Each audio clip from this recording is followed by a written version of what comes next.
Hello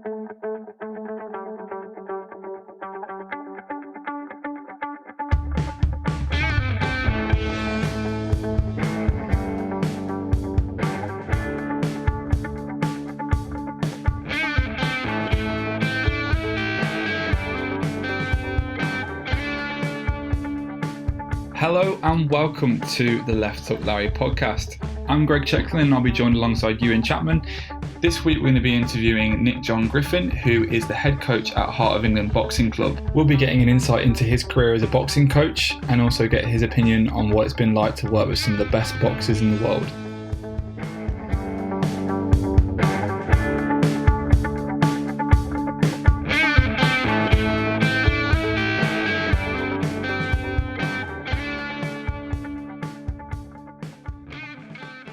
Yeah, so this week we're interviewing Nick John Griffin. Actually, my boxing coach. He's been my boxing coach since I was 11 years old. I've had the pleasure of knowing him. He's always been a bit of an enigma. Science teacher, melodeon player, dirt bike racer, sea shanty lover. So he's got plenty of rings to his belt. So. Yeah, I mean, it's really interesting the amount of time I've got to spend with him in the past, and here's slight bits of stories. So it's interesting to get, the full stories to some of them. So yeah, and of course he's worked with some of the best boxers in the world. So the likes of Tyson Fury, Amir, Billy Joe Saunders, Ewan Chapman. Ewan Chapman as well, of course. And so yeah, it's really interesting to sort of hear about some of his stories and listen to some of the things he's got to say about the state of boxing now and how it was in the past. So yeah, let's get started.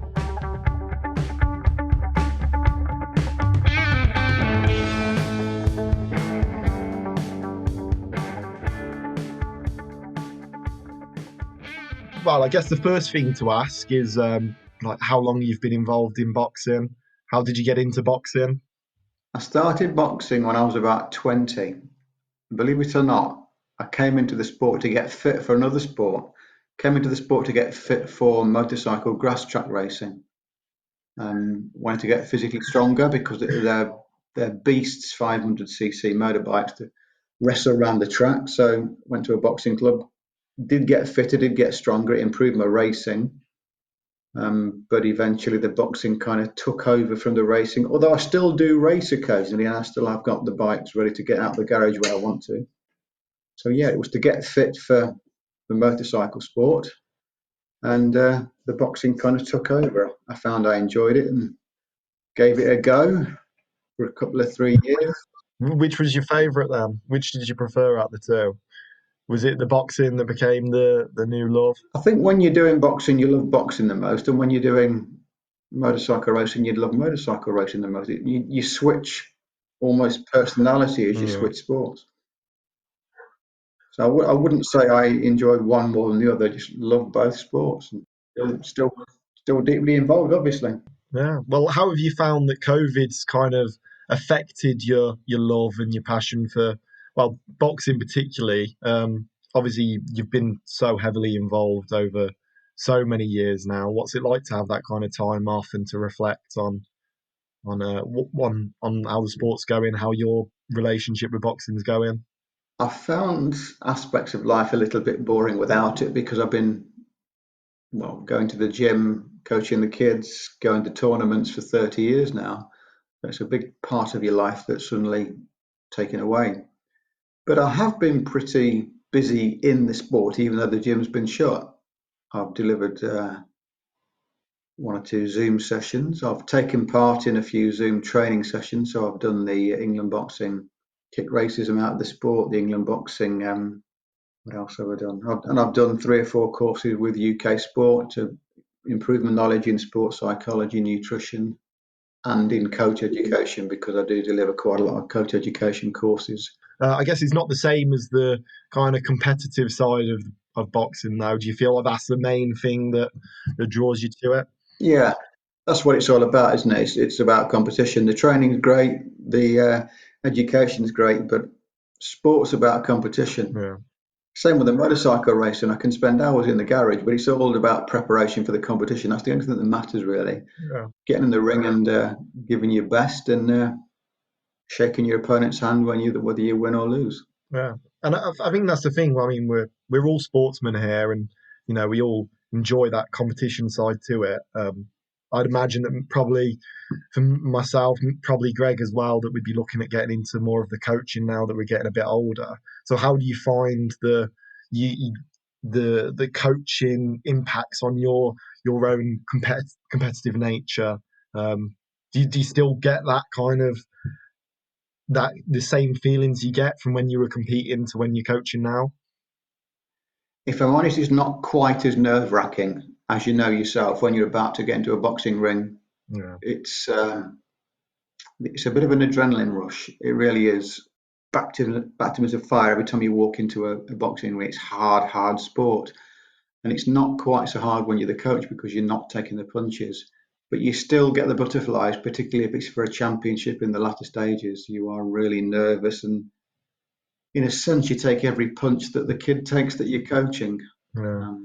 Because you're desperate for them to do well. They become your personal friends, and you want them to do well. So yeah, Is that what's kept coaching interesting for you across the years now that you've been coaching for so many years? Sort of feeling that excitement from almost like that excitement through the kids that you've been coaching. Is that sort of what's kept you invested in the sport for so long? yeah, very much so. I'm a coach of competitive boxers. I've tried bits and pieces of personal training to get middle-aged people fit. I've coached boxing in schools when they're never going to compete, and you just don't get the same feedback, the same buzz. So no, I'm in the sport to teach people how to box, and the other bits and pieces about yes, it improves self-discipline. Yes, it improves confidence. They're byproducts which are very beneficial. But for me, yeah, I like people to come to the gym and learn how to box and then give it a go. I'm a bad loser. Yeah, I can vouch for that. I'm a really bad loser because I take it so seriously. And Oh, I guess it's not a bad thing. It's probably something that we all have. yeah, if you accept losing easily, you're probably in the wrong industry. Sport's not the right industry for you. But in boxing in particular, it kind of hurts when you lose. It's no fun at all. So I'm a bad loser, which is probably one of the things I think that makes me a decent coach. Yeah. Do you not find that harder though when you're not able to, well, not able to be in that ring for someone? It's more just having to accept what a boxer's doing in there. There's only a certain amount you can do to impact them. One of the most frustrating things about being a coach is that you can see the potential in people that they can't see in themselves. They don't know how far they can go, but I've seen people with less talent go a lot further. So yeah, it's frustrating that you can't get into their head so they can begin to realise the potential they've got. Do you not find though? I feel like that's the thing as I've grown up is kind of you begin to understand that as you get older. And obviously, with boxing, a lot of good boxers start from such a young age, and when you're at 13, 14, it's a lot harder to convince yourself of how important it is and how good it will be for you, as opposed to when you get a bit older. For kids, it's about fun, and so it should be. To some extent, success breeds success, and the ones that do well tend to stick with it. But self-belief, a lot of people really do find it difficult to develop.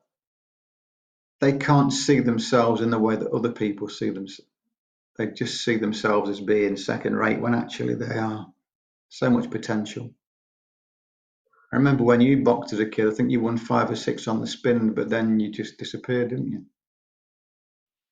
Yeah, and that was the thing. It was the mental side of it for me more than anything else. It was you know, why do I need this? Why am I putting myself through this each time? And that's the thing. Looking at it now, as now I'm older and I can reflect on it and say how stupid I was to waste that time. But I mean, I'm just thankful that I'm still fit, I'm still healthy, and I can come back Yeah. to it now and say that I feel like I've still got something left in me now.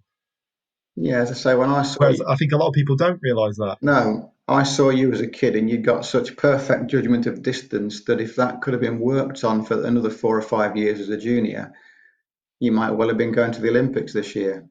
But you couldn't see that, and you can't get people to see it. It only comes Well, with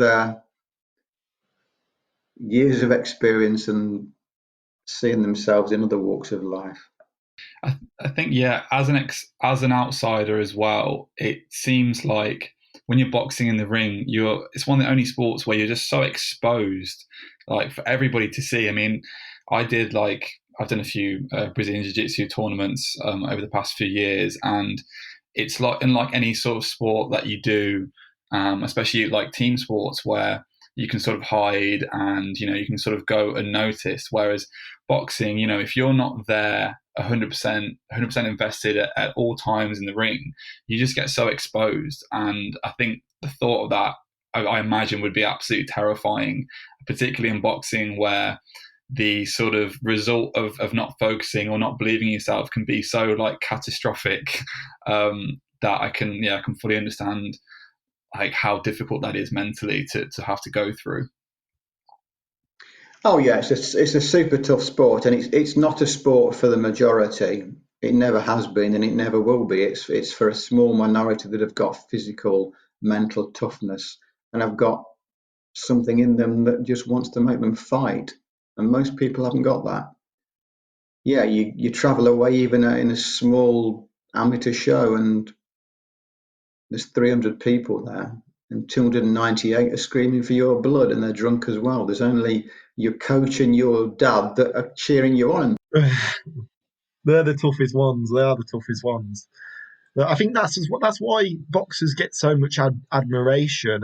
I mean, at all levels, at amateur and at professional, and even now with white collar, which obviously isn't the same. But it's just that people having that kind of that that dog in them to go and get in the ring is something that I think everyone aspires to have. And yeah, not a lot of people actually have it.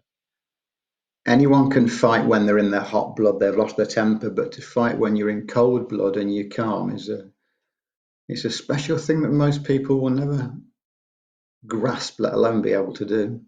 And I think your ability to think rationally and still hold your technique in your mind in the heat of that moment, I imagine, is something which is really, really difficult. And I think, particularly when I look at somebody like, I don't know, Canelo at the moment, you just look at him in there and he just looks so relaxed, so comfortable, and he just believes in his own technique so much.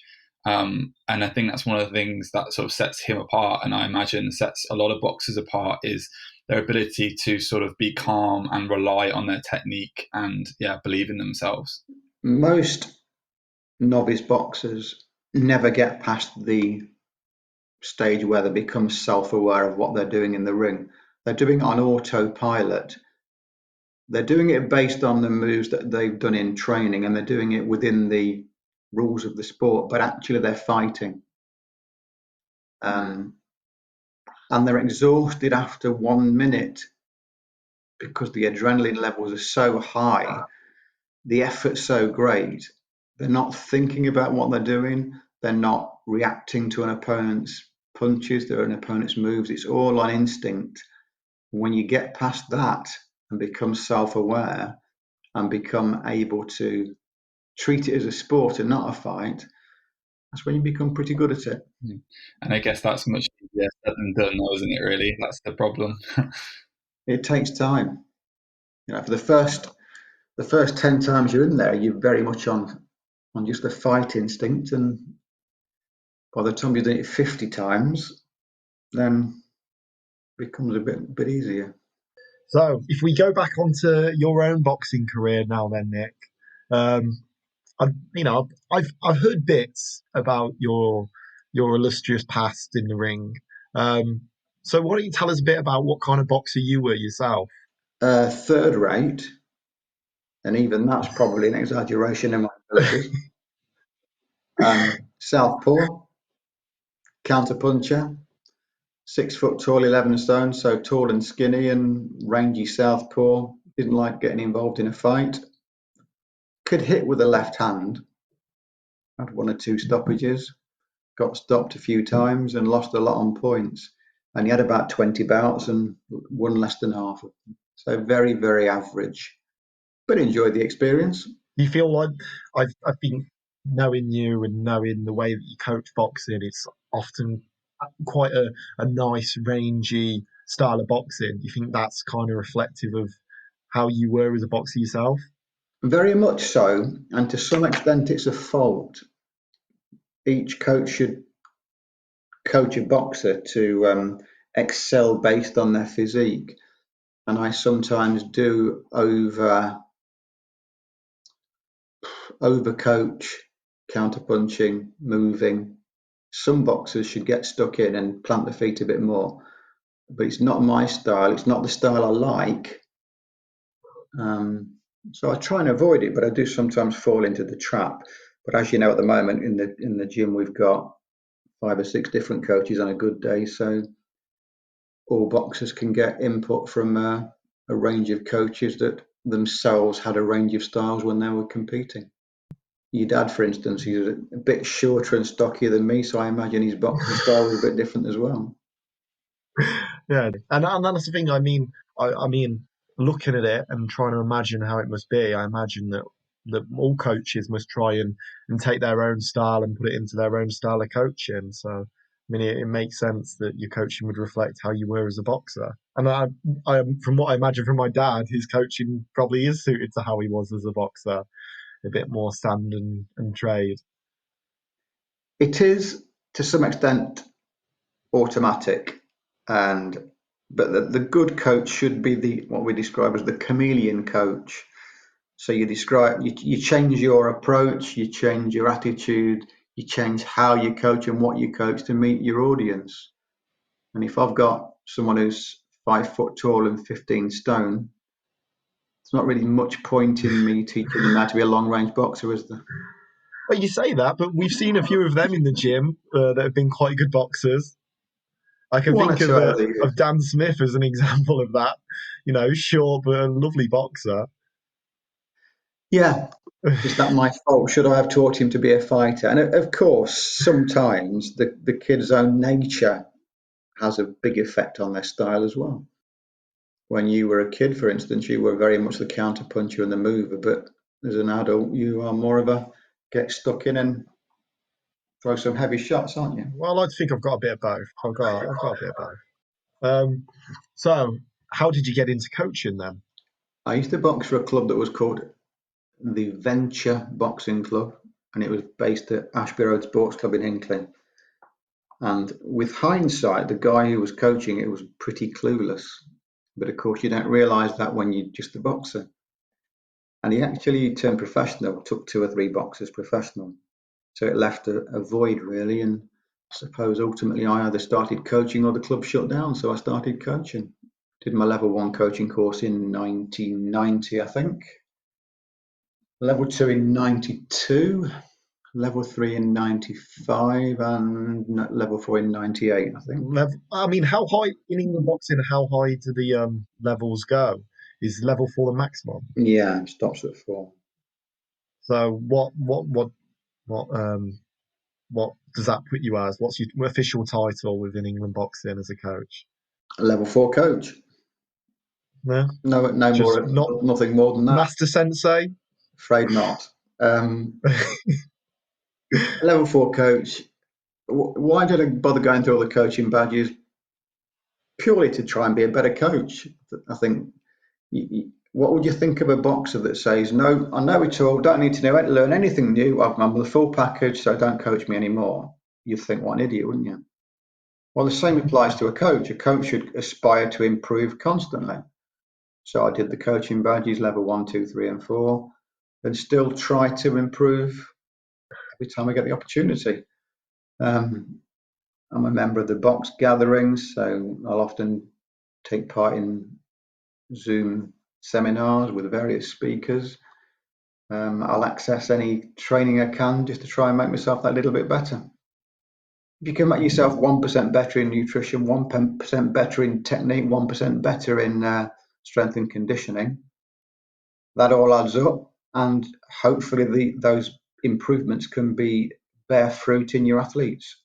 So a few percent increases as a coach result in a few percent increases in a boxer, and they do better. And you spoke earlier, Nick, about some fighters that you saw come into the gym who were very talented. Who would you say, like, sort of rank amongst the most talented boxers that you've had the opportunity to work with over the years? Well, I have been heavily involved with the England team over the years, so I've worked with the likes of Amir, David Hay, George Groves, James DeGale, a plethora of top-level British boxers. But that's with a national squad, and you're only having a very limited input into those. Tyson Fury used to come to the gym when he was about 16, 17, 18. He was clearly, obviously talented. Did a fair bit with Tyson. And yeah, dozens of kids over the years that had lots of talent, but of course, like most kids, they reached 17 or 18 and called it a day because they discover women, they discover alcohol, and in a town like Hinckley, lots of them disappear to university because it's a nice middle class town.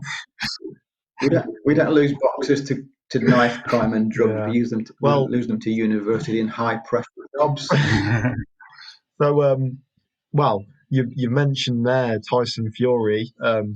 Obviously, he got the shout out in his autobiography. Did you expect that? Did that come as a bit of a surprise? I mean, what was it exactly that he said? That you were the first coach to say you'd be a world champion? Yeah. Well, he was 6'6", 6'7", and still growing. At the time, about 16 stone. He could move his feet. He could keep his hands up, and he got fast reactions. And a natural athlete and a natural boxer. I didn't really need to coach him too much. It's more a case of training him, which I think is still the case. You need someone to push him hard and train him to get him fit. And you just don't get people that size with that athletic ability.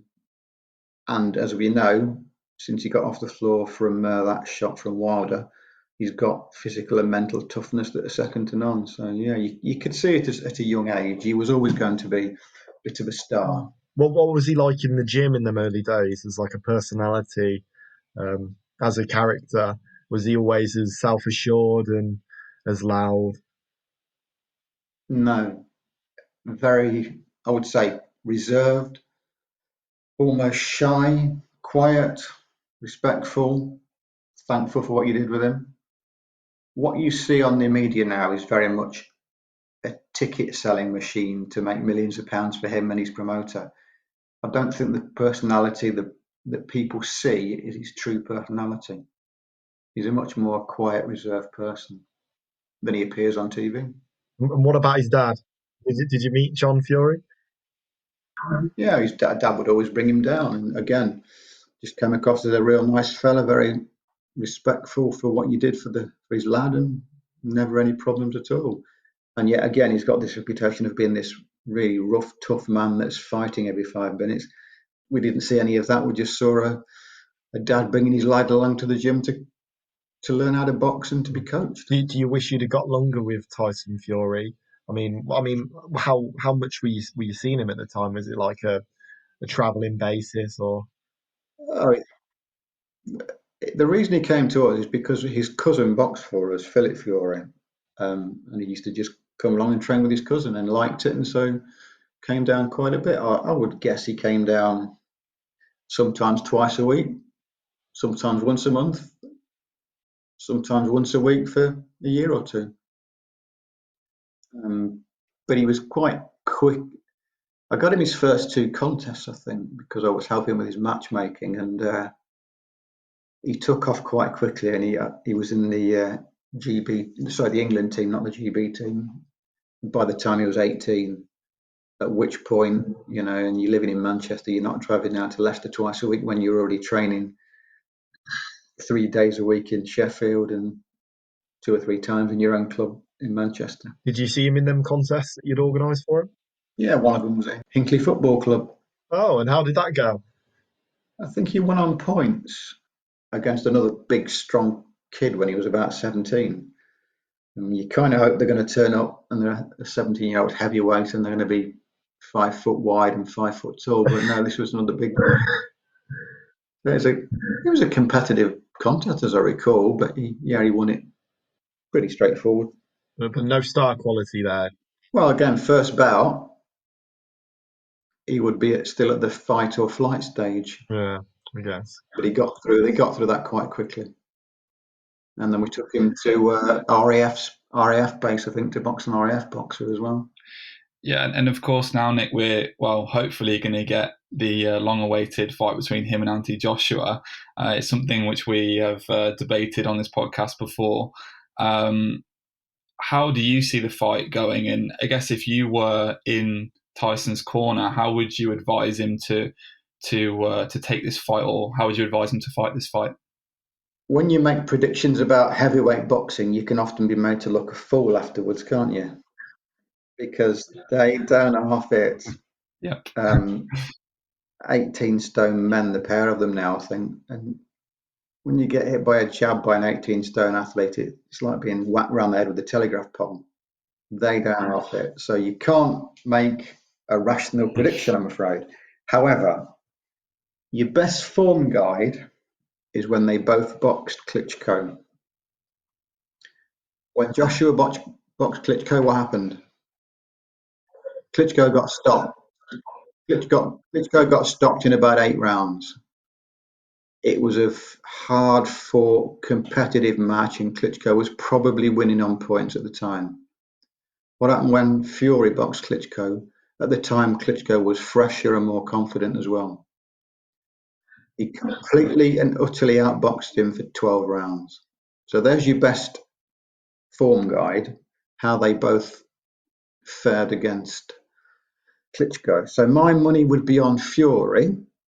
I can't see Joshua catching up with him, and I can't see Fury dropping up his toes and having a big scrap with this guy. I think Fury will win on points quite comfortably. But as I just said, if you make predictions on heavyweight boxing, you can be made to look a fool. Mm-hmm. And do you think he will stick with that style that he employed against Wilder then, of just weighing in heavy and leaning on him and using his weight? Or do you think he'll go back to his sort of being elusive style? I think he'll go back to his boxing style. Joshua is improving, but I don't rate him as the best stylist and mover in world boxing. Mm-hmm. He's decent and he can really hit. So I wouldn't have thought that Fury would drop off his toes and have a scrap with him, but you never know. Yeah, and I guess with the Wilder fights for Fury, as sort of novice as Wilder looks at times, I think that actually makes his shots a bit unpredictable. Whereas I think Joshua can be a little bit predictable in the shots he throws, and I guess Fury, you'd expect him to be able to see most of the shots that AJ is going to throw. So I guess that might give him a bit of an advantage in that sense. Without doubt, Fury sees the shots coming. He's got great judgment of distance. He's got good reactions and perception. He's a hell of a boxer.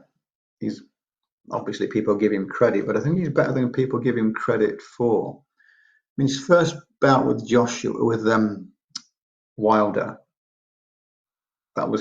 they called it a draw, didn't they? That was absolutely ridiculous. Fury clearly won 9 rounds. He lost one by the 2 points, and a couple of rounds were close. It was an absolutely shocking decision. It was a one-sided, easy points win. But as we know, money talks in boxing, and you don't shoot the goose that lays the golden eggs. So they called it a draw. Definitely, and I think there's been a lot of controversy with scoring recently in boxing. I guess, how do you see this sort of improving in boxing? Because I guess for somebody who is an outsider who isn't really into boxing as much and just sort of turns on the TV and they want to get into boxing and get interested, and then they're seeing a really sort of unfair result, I guess it can be quite off-putting for them. And, we want to get more people interested in the sport. So I guess it's a pretty important thing to try and solve. And, how do you think we sort of move forward in this sport with judging? I think you're flogging a dead horse. There have been bad judging decisions for the last 150 years in boxing, and there will be for the next 150 years. And the key issue is this: he who pays the piper calls the tune. Who pays the referee? Who pays the judges?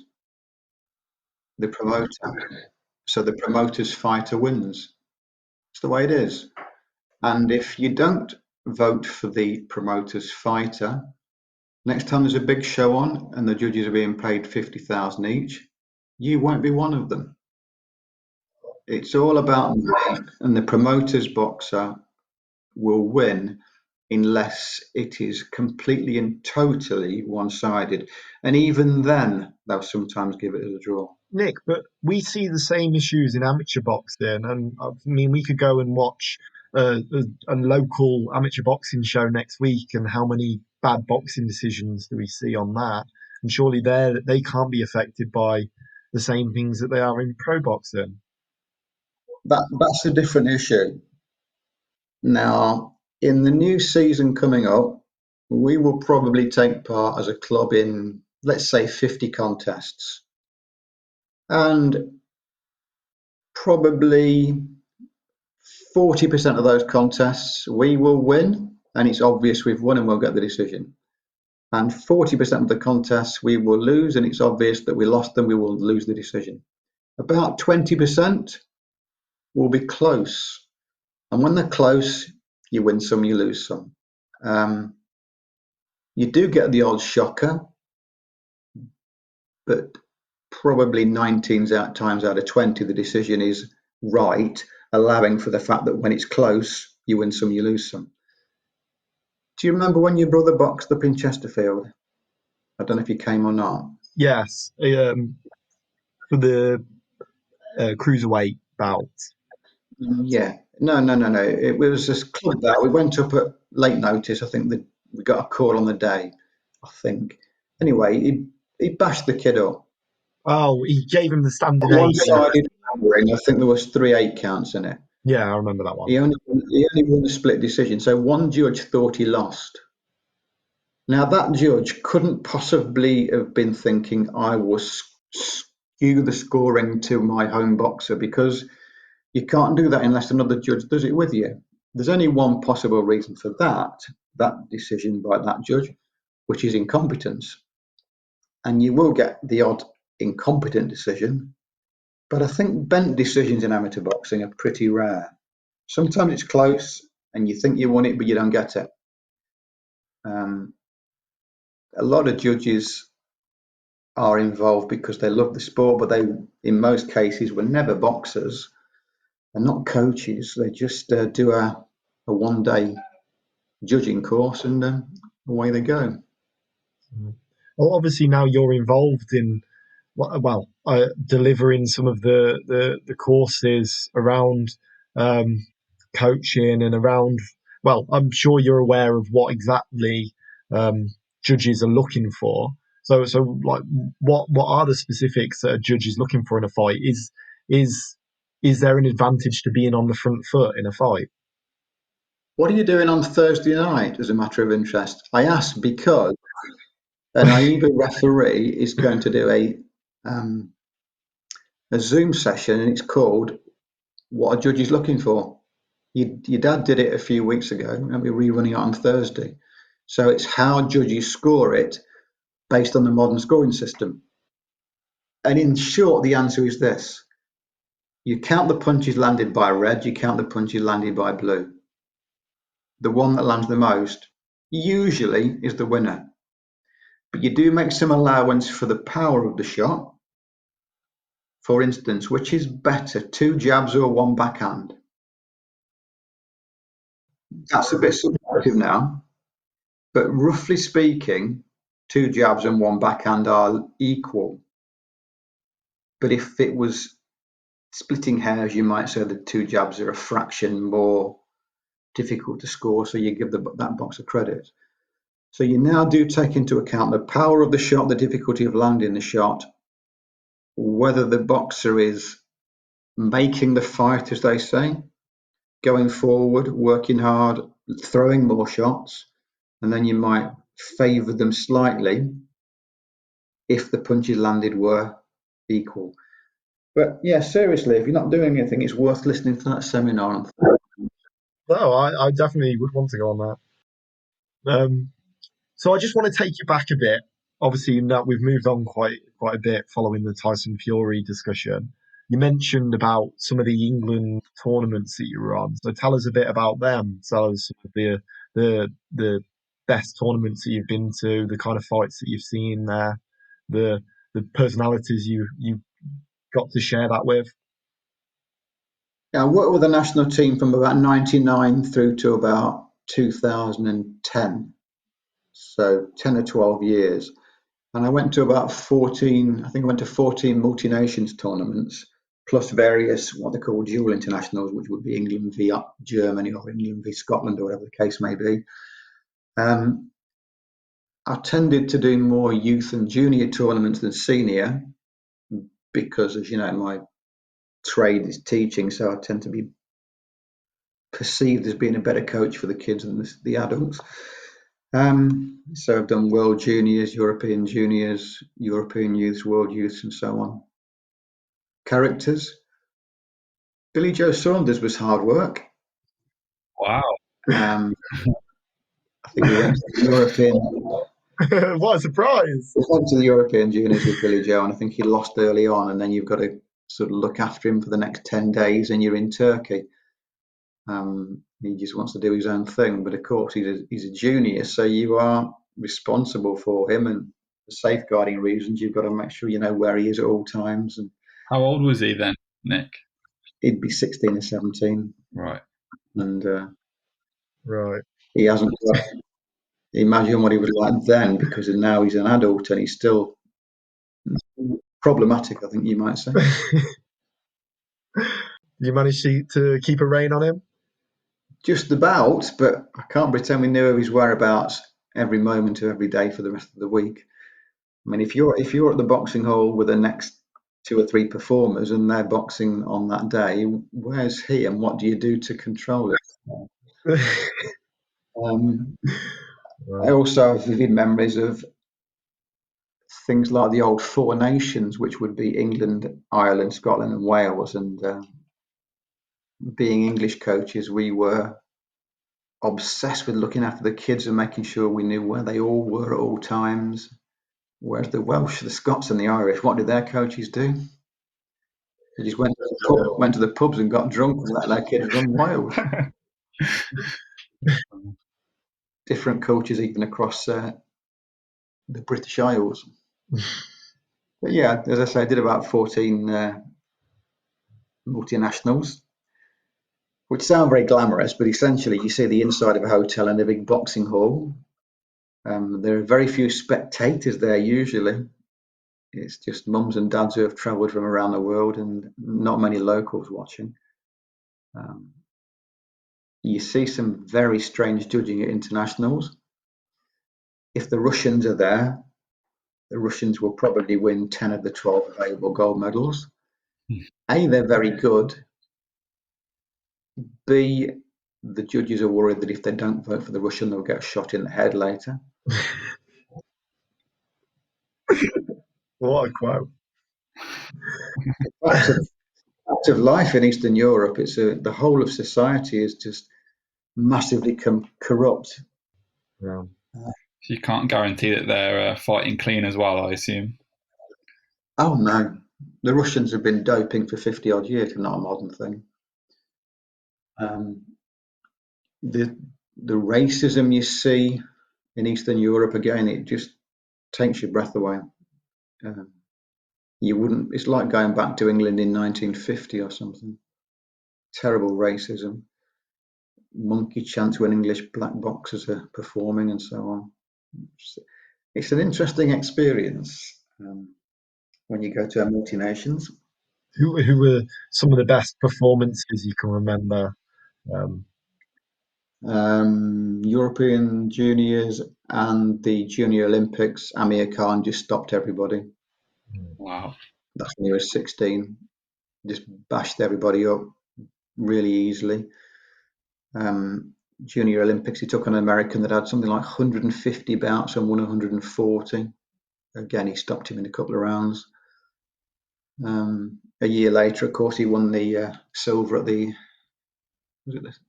Beijing Olympics, I'm not sure. So he was a superstar as an amateur. He hasn't come through as well as I would have expected as a senior. Obviously, he's done well for himself, but I thought he would be a Mayweather sort of performer. What do you think that is? It's because I was no longer coaching him at all.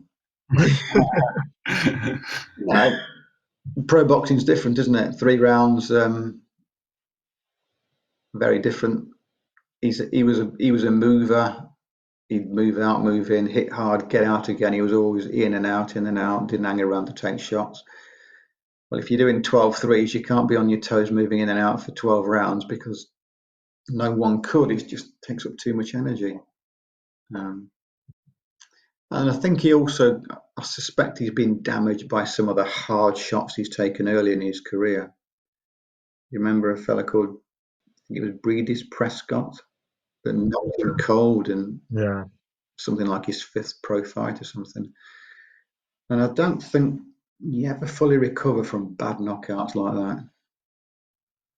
I guess psychologically as well, the effect that has, if you're getting knocked out in your 5th pro fight, I think that's something that's always in the back of your mind for the rest of your career, isn't it, really? Definitely. Don't get me wrong, he's a multimillionaire and he's won a world title, so he's not done too badly for himself. But as I say, I thought he would be like Mayweather and invincible. I guess he could have, if he'd have stuck around in amateur boxing where it's more suited to him, like I guess a lot of the Cubans do, potentially one of the greatest amateur boxers we could have ever seen. Yeah, without doubt. He'd have probably gone on to win a couple of gold medals if he'd stuck with it. But as a good class amateur, you can earn 50 grand a year. And if you're on Question of Sport and Strictly Come Dancing and you've got good sponsors, you might make $250,000 a year. But if you want to make millions and millions, you've got to go pro, haven't you? Yeah. On the other hand, as you know, most pro boxers, what do they actually earn? Next to nothing. 3 or 4 bouts a year and £1,000 a bout if they're lucky. Yeah. Well, I guess have you seen many of them then where it's been an amateur talent and they've been a class amateur? Well, I assume you probably have seen many of in these cases, but then they've turned professional and they've not had the same success. Anyone particularly that you can remember thinking at the time that they'd have been very successful? A fella came out of Coventry called Errol Christie. Yeah. And Errol Christie was multi-titled junior, schoolboy, youth, senior ABA champion, England rep dozens of times. He was a superstar.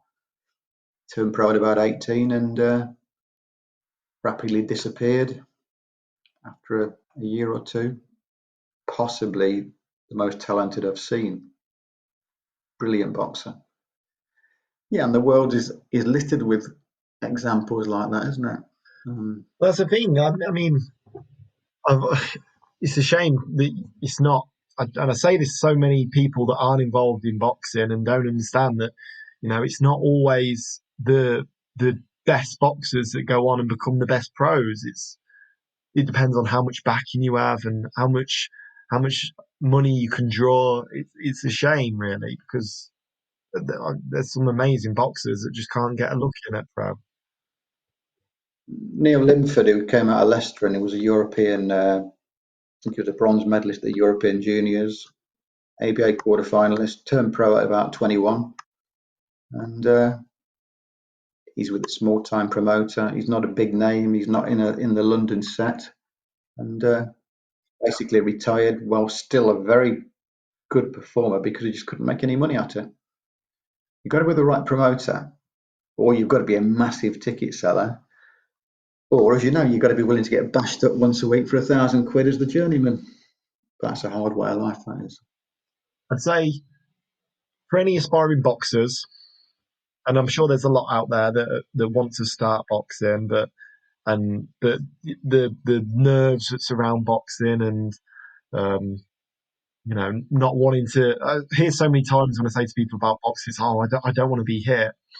What advice would you give to young people that would consider getting into boxing or just on the verge of getting into boxing? I think boxing is a sport that needs to be taken step by step, and you need a coaching structure and a club that will deliver that to you step by step. Start by getting fit, learn some skills. In your club, you should be doing technique sparring.